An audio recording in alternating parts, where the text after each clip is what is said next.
បន្តរក្សាស្ថិរភាពនយោបាយសន្តិសុខសម្រាប់ផ្នែកសង្គមដែលក្រុមនោះយកចិត្តទុកដាក់ទៅលើការបន្តបោះសម្អាតក្រុមឆបោកតាមបច្ចេកវិទ្យាដែលកំពុងមកសម្បំខ្លួនធ្វើសកម្មភាពក្នុងរាជធានីភ្នំពេញចំណុចនេះខ្ញុំសូមបញ្ជាក់ហើយធ្វើការបោះស្រាយទៅលើបញ្ហានេះឲ្យបានច្បាស់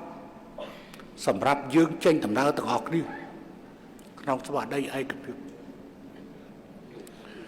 ប្រទេសយើងត្រូវបំប៉ានបំភ្លេចបំផ្លាញមុខមាត់កិត្តិយសសេចក្តីថ្លៃថ្នូរដោយក្រុមអនឡាញគេថាពួកឆោបោកនិយាយទៅអនឡាញវាគ្រប់ទៅ10តាំងពីអាប៉ណាំងឆ្កែក៏អនឡាញក្មេងៗរាល់ថ្ងៃក៏លេងអនឡាញដែរប៉ុន្តែនេះយើងសម្ដៅទៅពួកក្រុមឆោបោកតាមបច្ចេកវិទ្យាប្រទេសរបស់យើងត្រូវបានបំភ្លេចបំផ្លាញដោយក្រុមនេះហើយក្រុមនេះក៏អាចคล้ายទៅជាក្រុមដែលវាដែលនឹងគម្រាមកំហែងប្រទេសជាតិរបស់យើងទៅអនាគតវាជាភពសំណាងហើយដែលពលរដ្ឋរបស់យើងមិនតាន់បានគេបង្ហាត់ឲ្យទៅជាអ្នកចេះឆោបោកតាមបច្ចេកវិទ្យាយើងទប់ស្កាត់តាន់ពេលវេលាថ្ងៃក្រោយប្រទេសជាតិរបស់យើងនឹងត្រូវរងគ្រោះដោយសារក្រុមនេះជាប្រភេទជាក្រុមមាហ្វយ៉ាជាក្រុមមាហ្វយ៉ាដែលថ្ងៃក្រោយសូម្បីតែប្រជាជនយើងមេដឹកនាំរបស់យើងវាចង់សម្លាប់វាសម្លាប់ពោះវាចូលមកនៅក្នុងនឹងដែរក្នុងនឹងតើ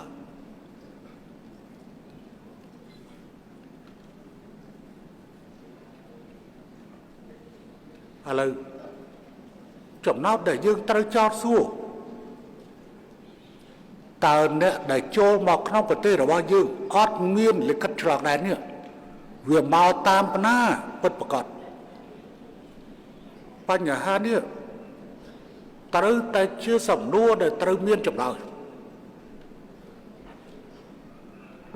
កម្ពុជាមិនមានជើងចោះហោះជាប់ពីប្រទេសក្រៅពីចម្ងាយឆ្ងាយទេយើងគឺជាជនរងគ្រោះពិតប្រាកដ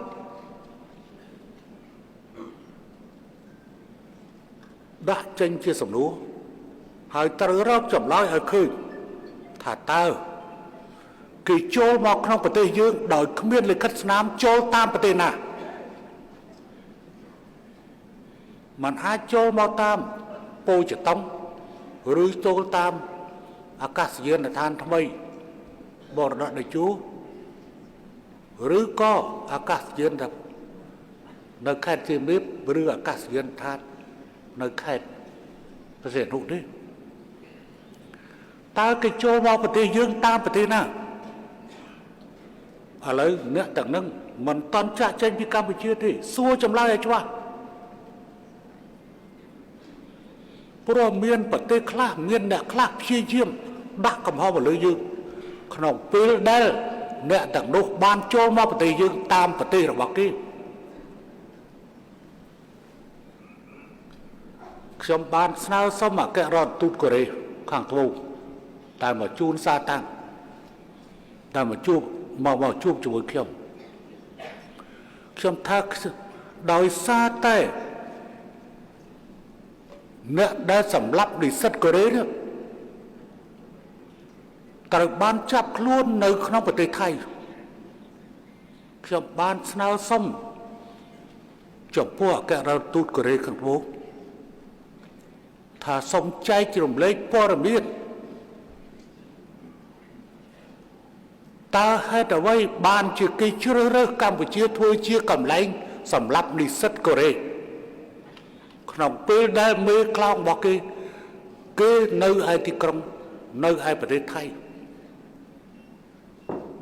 តែនេះជាអ្វីពិតប្រាកដតែនេះជាអ្វីពិតប្រាកដអញ្ចឹងខ្ញុំសូមផ្ដល់ជាអនុសាសន៍ឲ្យនាយករដ្ឋមន្ត្រីឲ្យរដ្ឋមន្ត្រីមហាផ្ទៃធ្វើការឲ្យម៉ត់ចត់ជាមួយនឹងខាងអន្តោប្រវេសន៍សួរចម្លើយអ្នកដែលយើងចាប់ឲ្យអត់មានប៉ាសពតអត់មានលិខិតឆ្លងដែនអ្នកឯងចូលកម្ពុជាតាមចរណាដើម្បីយើងបង្ហាញពិភពលោកឲ្យដឹងថាប្រទេសណាដែលឆ្លងកាត់ច្រើនជាងគេសូមអ្នកជិតខាងរបស់យើងរាប់ទាំងថៃរាប់ទាំងវៀតណាមរាប់ទាំងឡាវហើយខ្ញុំមិនជឿថាមកតាមវៀតណាមទេព្រោះវៀតណាមគាត់គ្រប់គ្រងច្បាស់លាស់ណាស់អាចមានខ្លះជាពលរដ្ឋរបស់គាត់ដែលយើងចាប់បញ្ជូនទៅឲ្យពួកគាត់ឲ្យគាត់រួចហើយគាត់ក៏សហការល្អប៉ុន្តែអ្នកផ្សេងទៀតដែលអត់មានប៉ាសពតចូលមកដែលអត់មាន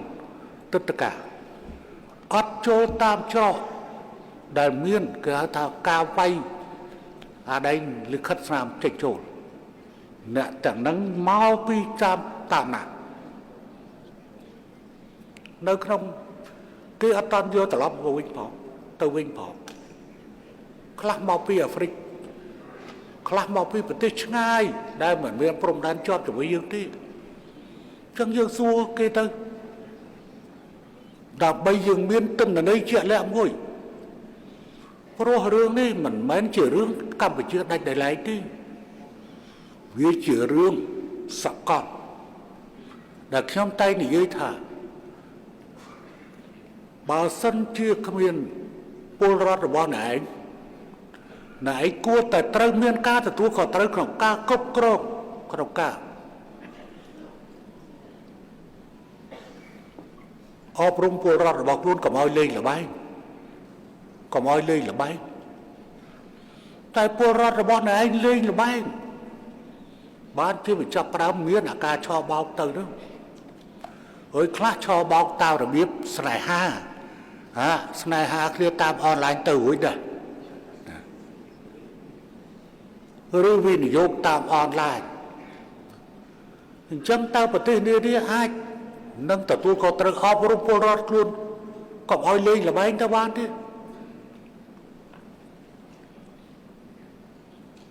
ជន់កម្ពុជាពលិចតែកម្ពុជាកំពុងរើបំរាស់ហើយនឹងទៅរើបំរាស់ហើយធ្វើឲ្យណែមើលឲ្យបានកម្ពុជាធ្លាប់ត្រូវគេប្រមាថថាជាប្រទេសដែលមានសង្គ្រាមអត់ចេះចប់តែកម្ពុជាបានคล้ายទៅជាប្រទេសដែលមានសន្តិភាពពេញលេញប្រទេសខ្លះនៅមានក្រុមចង់ប្របែកខ្លួននៅក្នុងតំបន់របស់យើងនៅលើពិភពលោកប៉ុន្តែកម្ពុជាអត់មានតំបន់អភិគមនិងចំនួនប្រដាប់អាវុធគ្នាឯងនេះឯងទៀតកម្ពុជានឹងធ្វើសារជាថ្មីម្ដងទៀតឲ្យពិភពលោកបានស្គាល់តែកម្ពុជាបានបំផ្លាញអនឡាញហើយប្រទេសតែឯងមានយ៉ាងណារឿងរបស់តែឯងទៅចោះ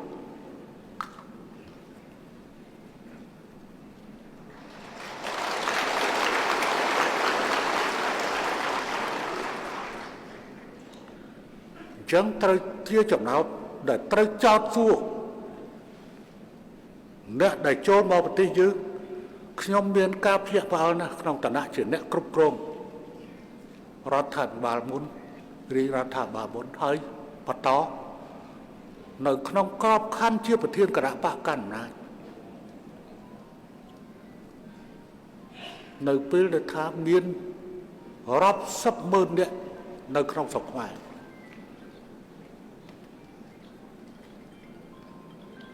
អញ្ចឹងទេចំណុចនេះគឺជាចំណុចដែលយើងត្រូវរកឃើញថាក្រុមនេះចូលមកស្រុកយើងតាមរបៀបណាបានជាមរលស្រុកយើង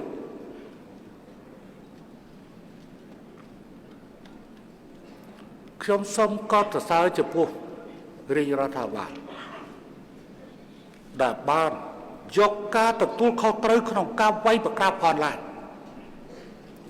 ស្កាត់គេឆោបោកបច្ចេកវិទ្យាតែ អ្វីដែលយើងកំពុងឃើញហើយខ្ញុំក៏សូមស្វាគមន៍ជាមួយនឹងការដកចោលមន្ត្រីមួយចំនួនហើយខ្ញុំសូមប្រល់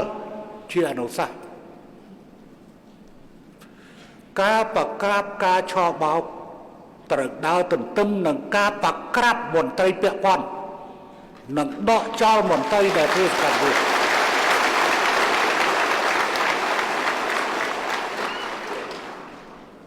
អ្នកមិនអាចទទួលជោគជ័យបានទេបើអ្នកត្រឹមតែទៅវាយពួកអនឡាញពួកស្កេមនោះមិនដើរទន្ទឹមជាមួយនឹងអ្នកជាប់ពាក់ព័ន្ធនិងអ្នកដែលមិនចង់ធ្វើនាយករដ្ឋមន្ត្រីទៅចាំឲ្យច្បាស់អាកន្លែងនោះទៅចាំឲ្យច្បាស់ហើយកន្លងទៅបានដកមន្ត្រីមួយចំនួនហើយប៉ុន្តែខ្ញុំសូមផ្ដល់ជាមតិពីរកម្រិតទី1អ្នកដែលចូលពាក់ព័ន្ធជាប់ពាក់ព័ន្ធមិនមែនត្រឹមតែដកតំណែងទេត្រូវចោទប្រកាន់ចំពោះមុខតុលាការទៀត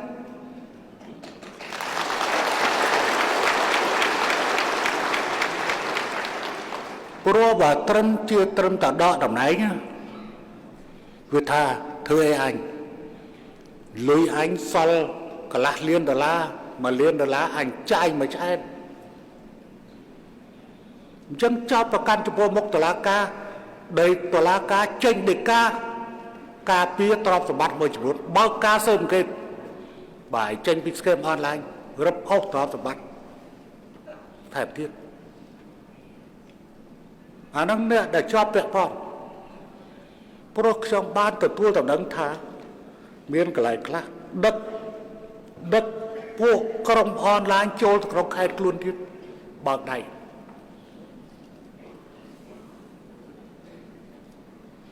ក្រុមនេះមិនឲ្យរួចខ្លួនទេកុំឲ្យរួចខ្លួនព្រោះជាក្រុមមហន្តរាយខ្ញុំអាចនិយាយថាក្រុមនេះជាក្រុមមហន្តរាយមន្ត្រីមហន្តរាយបង្កើតនៅមហន្តរាយសម្រាប់ប្រទេសចឹងត្រូវដាក់វាឲ្យច្បាស់ហើយមួយទៀតអានឹងត្រឹមដកចេញពីតំណែងហើយយកមកកន្លែងថ្មីបើចវាយខេត្តឬចវាយស្រុកណាមិនព្រមធ្វើមិនអើពើកុំទុកឲ្យធ្វើចវាយខេត្តទុកឲ្យធ្វើចវាយស្រុកតទៅទៀតដកចេញទៅ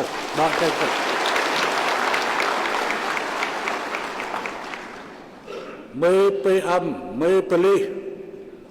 មេតបតាមខេត្តស្ថិតនៅក្នុងអនុក្រឹត្យរបស់នាយករដ្ឋមន្ត្រីរួចស្រេចទៅហើយអញ្ចឹងទេបើសិនជាកាលខ្ញុំនៅធ្វើនាយករដ្ឋមន្ត្រី15នាទីយ៉ាងយូរអនុក្រឹត្យចេញបានហើយអញ្ចឹងទេសង្ឃឹមថាលោកនាយករដ្ឋមន្ត្រី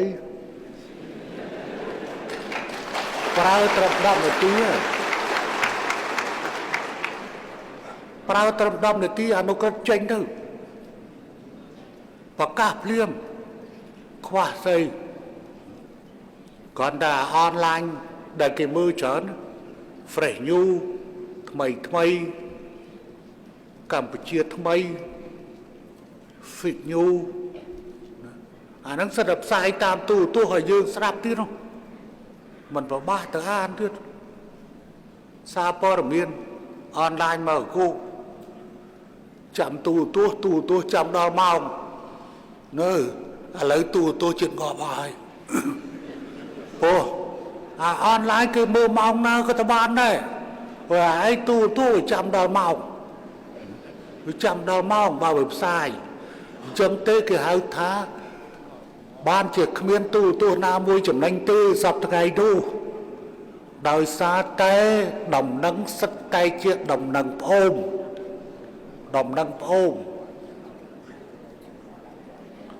បើសិនបើខ្ញុំជាអ្នកគ្រប់គ្រងទូរទស្សន៍ខ្ញុំនឹងធ្វើរបៀបអនឡាញអញ្ចឹងពេលឯងមានចុះអានឹងវាធ្វើតាមតែប៉ុន្តែវាធ្វើវាមិនធ្វើធម្មតាទូរទស្សន៍វាមិនប្រចាំជាប់ហើយពេលដែលយើងទទួលបានព័ត៌មានហើយអាទូរទស្សន៍នឹងរត់អសទៅទៅបន្ថែមទៅលើអាឡែងអនឡាញរបស់ខ្លួនមានហើយតើប៉ុន្តែខ្លួនវាមិនធ្វើសភាពការកើតឡើងពីព្រឹកម៉ោង7ម៉ោង8យើងត្រូវរងចាំម៉ោង2សម្រាប់ថ្ងៃត្រង់បានមើលទូរទស្សន៍ហើយអញ្ចឹងគេមើលអនឡាញអញ្ចឹងទូរទស្សន៍ខាតឡងចុងមកទាំងអស់ហ្នឹងឥឡូវវាល្មមខាតដែរដោយសារយើងវាល្ងងហើយត្រូវប្រើបុគ្គលិកច្រើនទៀតបុគ្គលិកច្រើនចឹងខ្ញុំសូមបញ្ជាក់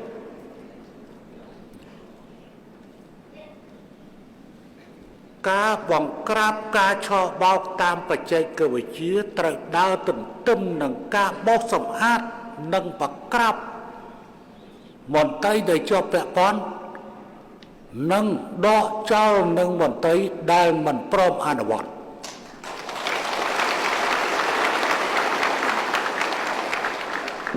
ពីកម្រិតខុសគ្នាមួយអ្នកជាប់ពាក់ព័ន្ធបញ្ជូនឲ្យតុលាការអស់លោកយើងមានយន្តការសពគ្រប់ហើយជួនកាលឆ្លងកាត់អង្គភាពប្រចាំអំពើពុករលួយមុននឹងបញ្ជូនទៅតុលាការឬមានផុសតាំងគ្រប់គ្រាន់បញ្ជូនទៅតុលាការដកសាសដកអីហើយបញ្ជូនទៅតុលាការកាត់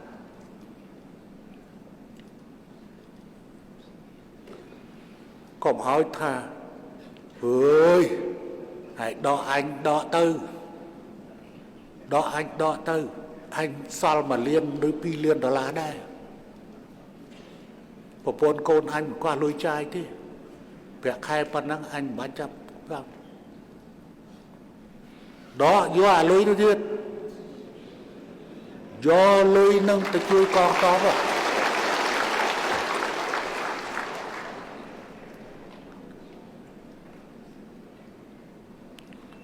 ចៅហ្វាយខេត្តមេPMមេប៉ូលីសពលសមត្ថកិច្ចនគរបាលយុត្តិធម៌បើឃើញថាវាមិនព្រមធ្វើទេដាក់វាយកទៅដកវាចេញមក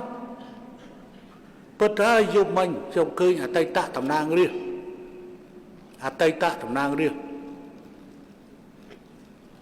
ប្រឆាំងមួយបាននិយាយថាដកហើយទៅឡើងសាក់បានអត់អីទេណែឯងនិយាយត្រឹមត្រូវចៅហ្វាយខេត្តមណ្ឌលគិរីយកចេញពីខេត្តយកមកធ្វើរដ្ឋលេខាធិការមហាផ្ទៃគេថាឡើងសាក់ប៉ុន្តែខ្ញុំគ្រាន់តែបញ្ជាក់ថាបើប្រៀបធៀបរយៈពេលមុននិងរយៈពេលនេះពេលមុនខ្ញុំនៅលំដាប់ទី4ក្នុងផ្នែកអសនៈក្រមពិធីការព្រះមហាក្សត្រជាទី1ប្រធានព្រឹទ្ធសភាជាទី2ប្រធានរដ្ឋសភាជាទី3នាយករដ្ឋមន្ត្រីទី4ពេលនេះខ្ញុំជាមនុស្សទី2នៅក្នុងព្រះរាជាណាចក្រក៏ប៉ុន្តែអំណាចពិតវានៅអាទី4នោះដែលខ្ញុំកាន់វា38ឆ្នាំរចនាសម្ព័ន្ធអំណាចវាអញ្ចឹងចៅហ្វាយខេត្តពិតមែនតែអាបាខេត្តពិតមែនតែថាមើលទៅដូចជាទៀបជាងរដ្ឋលេខាធិការមហាផ្ទៃក៏ប៉ុន្តែមហាខេត្តត្រូវចាំឲ្យច្បាស់អាបាខេត្តគឺជាតំណាងរាជរដ្ឋាភិបាលប្រចាំដែនដីអំណាចអាចបញ្ជាទាហានអំណាចអាចបញ្ជាប៉ូលីសអំណាចអាចបញ្ជាអាវុធហត្ថ ចឹងទេសូមនិយាយឡើងវិញគ្មានការយោគយល់ណាមួយដែលអាចធ្វើទៅរួចនៅពេលដែលអ្នកឯងមិនព្រមធ្វើហើយឬក៏ចូលពាក់ព័ន្ធកុំថា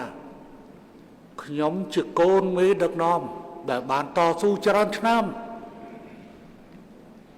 កុំនិយាយថាខ្ញុំបានបូជាជីវិតសម្រាប់គណៈបកអស់រយៈពេលច្រើនឆ្នាំកុំនិយាយថាខ្ញុំបានបម្រើជាតិអស់រយៈពេលប្រហែលឆ្នាំអត់ទេឯងយកស្រោមរបស់មន្ត្រីរដ្ឋយកទៅប្រព្រឹត្តបទល្មើសឬយកស្រោមមន្ត្រីរដ្ឋទៅកាន់នៅទីកន្លែងមួយដែលអ្នកឯងមិនព្រមចេញបញ្ជាឬមិនចេញធ្វើសកម្មភាព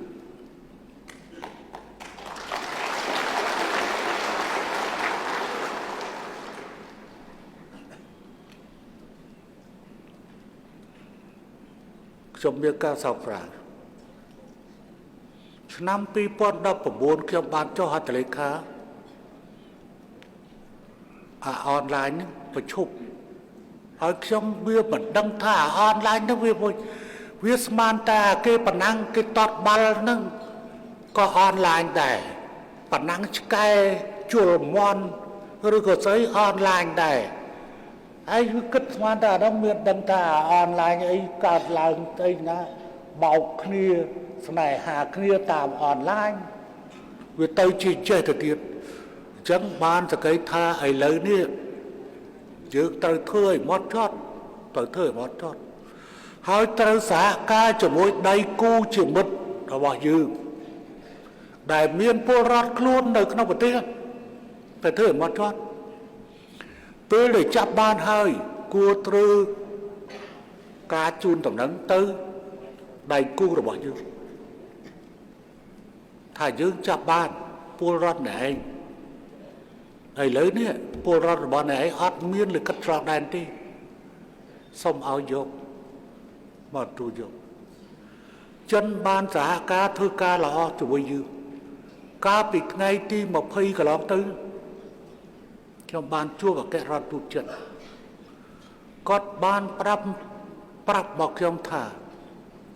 គាត់ប្រើយន្តហោះ118ជើងដឹកក្នុងរយៈកាលកន្លងទៅនេះមិនតាន់គិតអាថ្មីនេះមិនដឹងប្រហែលទៀតទេដឹកត្រឡប់ទៅប្រទេសគាត់បានផ្ដល់នៅកិច្ចសហការចំពោះយើងហើយបញ្ហានេះត្រូវធ្វើឲ្យបានច្បាស់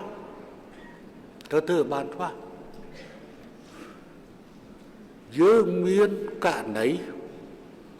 ទាក់ទិនជាមួយនឹងបញ្ហា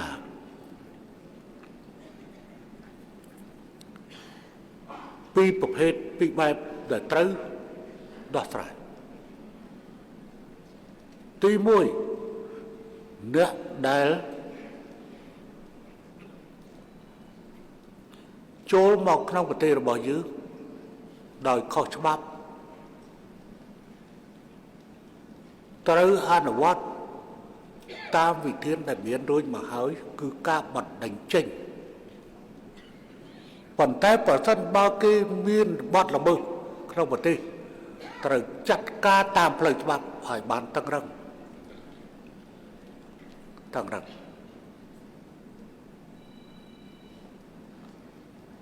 ករណីទី2អ្នកនោះមកនៅប្រទេសរបស់យើងបានចូលសញ្ជាតិយើងបានខិតខំកែរដ្ឋធម្មនុញ្ញវិសោធនកម្មរដ្ឋធម្មនុញ្ញអនុញ្ញាតឲ្យដកសញ្ជាតិដែលមុននេះបកប្រឆាំងបានគិតថាគម្រោងគោលដៅរបស់យើងគឺដកសញ្ជាតិលើពួកអ្នកប្រឆាំងយើងអត់ធ្ងន់មិនត្រឹមមិននិយាយទេ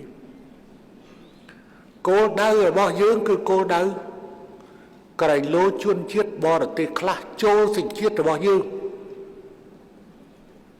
ហើយដែលរដ្ឋហើយដែលប្រព្រឹត្តកំហុសនៅក្នុងប្រទេសរបស់យើងមិនអាចចាប់បញ្ជូនគេត្រឡប់ទៅប្រទេសដើមវិញបាន ដោយរដ្ឋធម្មនុញ្ញបានហាមឃាត់មិនត្រូវចាប់បញ្ជូនពលរដ្ឋកម្ពុជាឲ្យទៅបរទេសអញ្ចឹងយើងធ្វើវិស្រោធនកម្មរដ្ឋធម្មនុញ្ញសម្ដៅដកសញ្ជាតិដែលមុននេះបកប្រឆាំងថាសម្ដៅដកសញ្ជាតិរបស់ពួកប្រឆាំងមកដល់ម៉ោងនេះយើងមិនតាន់មានដកសញ្ជាតិពួកប្រឆាំងណាម្នាក់ទេពួកប្រឆាំងណាម្នាក់ទេប៉ុន្តែយើងបំរុងទុករួចស្រេចទៅហើយអំពីការដកសញ្ជាតិអ្នកជនបរទេសដែលចូលសញ្ជាតិកម្ពុជាហើយបំផ្លាញក្នុងទឹកដីកម្ពុជាយើងតាំងតែដកសញ្ជាតិហើយត្រូវចាំណាដកសញ្ជាតិពីប្រទេសណាសញ្ជាតិណាទៅបញ្ជូនទៅប្រទេសនោះវិញឧទាហរណ៍ជនជាតិចិនចូលសញ្ជាតិខ្មែរអញ្ចឹងបើសិនជាដកសញ្ជាតិរួចហើយតើគេជាអីគេជាចិនបើគេជាចិនបកគលឲ្យចិនទៅវាជាប់រឿងហើយកុំឲ្យរឿងសំញ៉ាំច្រើនពេក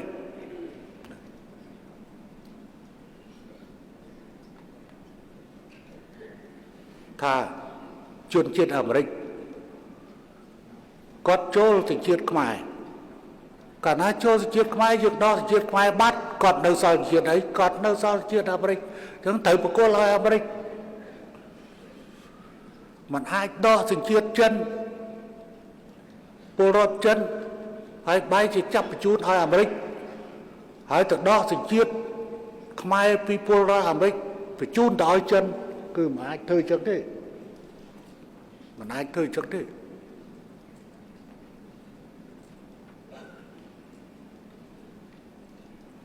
ព្រោះអានោះវាខុសរឿងហើយវាការបង្កើតនៅបញ្ហាស្មុគស្មាញក្នុងទំនាក់ទំនងភាពជាដៃគូរវាងប្រទេសយើងជាមួយនឹងប្រទេសគេថាអ្នកដែលមានទំនាក់ទំនងជាមួយយើងមិនអាចដកសញ្ជាតិជនជាតិថៃហើយបញ្ជូនទៅឲ្យវៀតណាមឬដកសញ្ជាតិពីពលរដ្ឋវៀតណាមដែលជួលសញ្ជាតិខ្មែរបកគលទៅឲ្យថៃទេមិនអាចទេចឹងចំណុចនេះនិយាយគ្នាច្បាស់និយាយគ្នាច្បាស់វាជាការឈឺចាប់ក៏ប៉ុន្តែវាបានដាស់តឿនយើងឲ្យយើងធ្វើសកម្មភាពដើម្បីឆ្លើយតបជាមួយពួកវាឥឡូវបែកវងមកសម្ងំមួយចំនួនភ្នំពេញប៉ុន្តែវាបែកជាទៅទៅកើតនៅមណ្ឌលគិរីឥឡូវឮថារតនគិរីក៏មានដែរចវាយខេត្តមណ្ឌលរតនគិរីត្រៀមខ្លួនបើមិនធ្វើទេលោកឯងក៏នឹងអស់សះដែរខ្ញុំប្រាប់ឲ្យហើយខ្ញុំមិនដកចំនួននាយករដ្ឋមន្ត្រីទេក៏ប៉ុន្តែក្នុងឋានៈជាប្រធានគណៈបកកណ្ដាលអំណាចខ្ញុំមានសិទ្ធិនឹងនិយាយ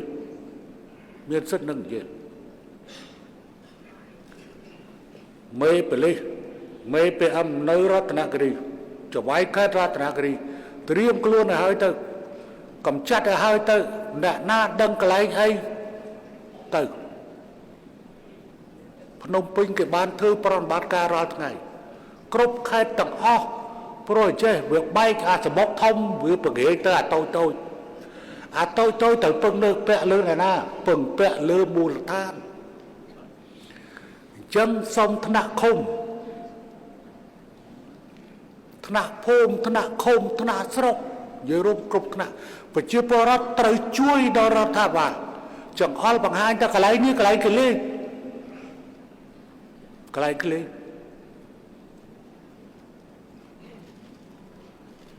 វាច្បាស់ហើយប្រសិនបើរោគនោះត្រូវសហការកន្លែងខ្លះដែលប្រើអ៊ីនធឺណិតច្រើនគឺកន្លែងហ្នឹងហើយក៏ប៉ុន្តែបច្ចេកវិទ្យាបច្ចុប្បន្នខ្ញុំប្រើជាប្រចាំនៅការតភ្ជាប់ ទូរស័ព្ទរបស់ខ្ញុំជាមួយនឹងផ្កាយរណបទៅវិញទេអញ្ចឹងគេមិនអាចដឹងបានទៅទៀតនៅពេលដែលគេប្រើបច្ចេកទេសទូរស័ព្ទដែលមានភ្ជាប់ជាមួយនឹងផ្កាយរណបសម្រាប់ខ្ញុំប្រើសូម្បីមកដល់ក្នុងនោះខ្ញុំអត់ប្រើអ៊ីនធឺណិតនៅក្នុងនោះទេខ្ញុំប្រើអ៊ីនធឺណិតនៅក្នុងកប៉ៅខោរបស់ខ្ញុំដែលតភ្ជាប់ជាមួយនឹងសេវាដទៃទៀតទៅប្រទេសដទៃខ្ញុំអត់ប្រើ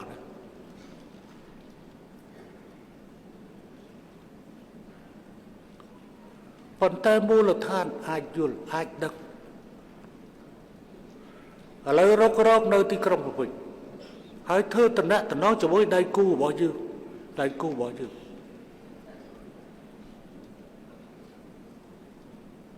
មិត្តចិនគាត់បានជួយច្រើនគាត់បានយកយន្តហោះមកដឹកភ្លាម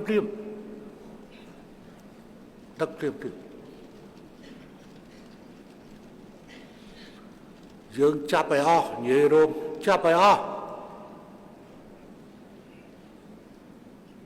អាដែងប្រព្រឹត្តបទល្មើសខ្លះយើងកាត់ទោសក្នុងស្រុករួចហើយចាំធ្វើបច្ចុប្បន្នទៅខ្លះគឺយើងចាប់ហើយបញ្ជូនតែម្ដងប្របាករបាយឲ្យស៊ីណាស់លោកអើយហើយម្យ៉ាងទៀតវាគ្រោះថ្នាក់វាអាចឈានទៅរកការរំដោះទៀត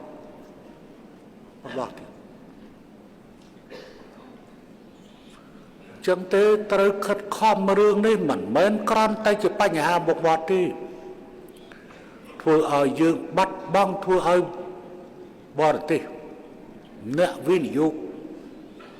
ដែលគេត្រឹមត្រូវនោះអ្នកទេសចរដែលត្រឹមត្រូវនោះមានការភ័យខ្លាចតែយើងអាចវិលត្រឡប់ទៅរកការអនុវត្តនយោបាយឆ្នេះដែលអ្នកដទៃមិនអាចធ្វើតាមយើងបានទេខ្ញុំជឿថាយើងអាចធ្វើបានដោយកិច្ចសហការដោយការដឹកនាំរបស់រាជរដ្ឋាភិបាលនិងដោយការកិច្ចសហការរបស់ប្រជាពលរដ្ឋផលប្រយោជន៍របស់ប្រជាពលរដ្ឋនឹងទទួលរងផលប៉ះពាល់ធ្ងន់ធ្ងរដោយសារតែអនឡាញហើយដែលវាចេញពីមន្ត្រីគប់ខិតមួយចំនួនតែយើងត្រូវតែដាក់ទណ្ឌកម្មឲ្យធ្ងន់ធ្ងរនិងដកចោលមន្ត្រីដែលអសកម្មលើបញ្ហានេះ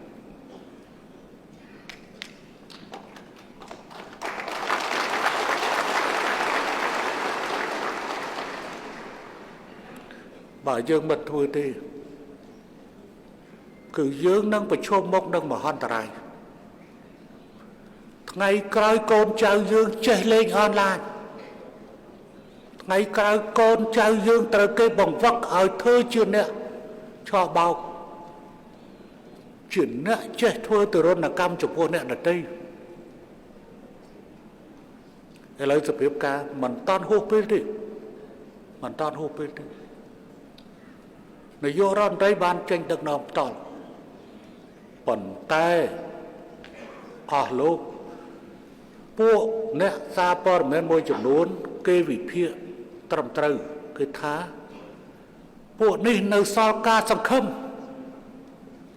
ចេញពីកម្ពុជាមិនរួចនៅសល់ការសង្ឃឹមដូចមិនខុសប្រមាណទេពួកសង្ឃឹមធ្វើអាកន្លែងធំបានវាទៅធ្វើអាកន្លែងតូចដោយមានការកំពតពីមន្ត្រីមូលដ្ឋានអញ្ចឹងឥឡូវយើងបានរកឃើញឲ្យរឿងអញ្ចឹងមែនបានជាប្រហែលថ្ងៃនេះអស់ប្រហែលអស់ច្បាយខេតមួយអស់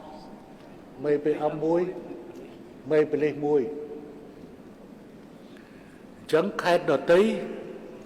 ហើយច្បាយខេតថ្មីត្រូវតែច្បាស់លាស់មេPMថ្មីមេប៉ូលីសថ្មីក៏ត្រូវតែច្បាស់លាស់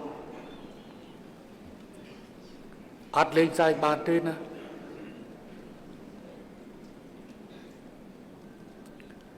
ហើយខ្ញុំអនុញ្ញាតឲ្យទូរទស្សន៍យកទៅផ្សាយអាកន្លែងដែលខ្ញុំនិយាយពីអនឡាញយកទៅផ្សាយនោះដើម្បីជូនសារជូនប្រជាជាតិទាំងមូលនិងជូនទៅសហគមន៍អន្តរជាតិថាកម្ពុជា